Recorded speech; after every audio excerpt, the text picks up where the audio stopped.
can ask Moses what keeps a great leader from crossing over and continuing to be relevant, which is to say going into the promised land.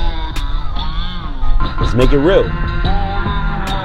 Well, he was given an instruction to speak to a rock so that water would flow because the people were complaining about dying of thirst at the time. This was after the Exodus when they were wandering in the wilderness. This is part of what caused that generation to die off. Their murmuring got them stuck in the wilderness.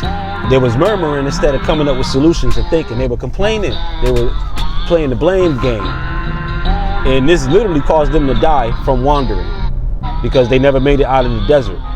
But Moses not being allowed into the promised land because he struck the rock that he should have been speaking to sounds like something very petty to keep a person from going into the promised land after letting my people go from Pharaoh and the Egyptians.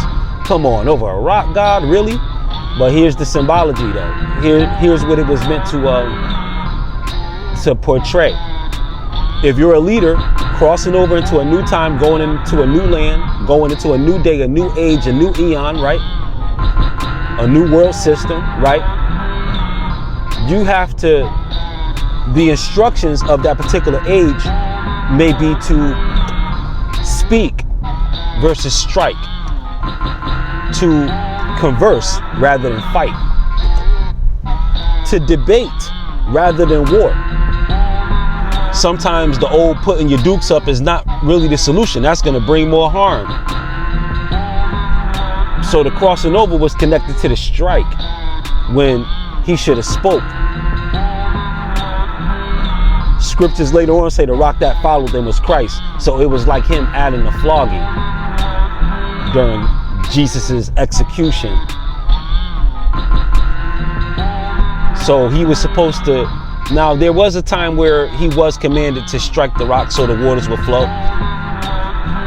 And that was the age that he was in. He had it took a strong arm deliverance to get Israel, to get the Hebrews up from under the grip of Pharaoh.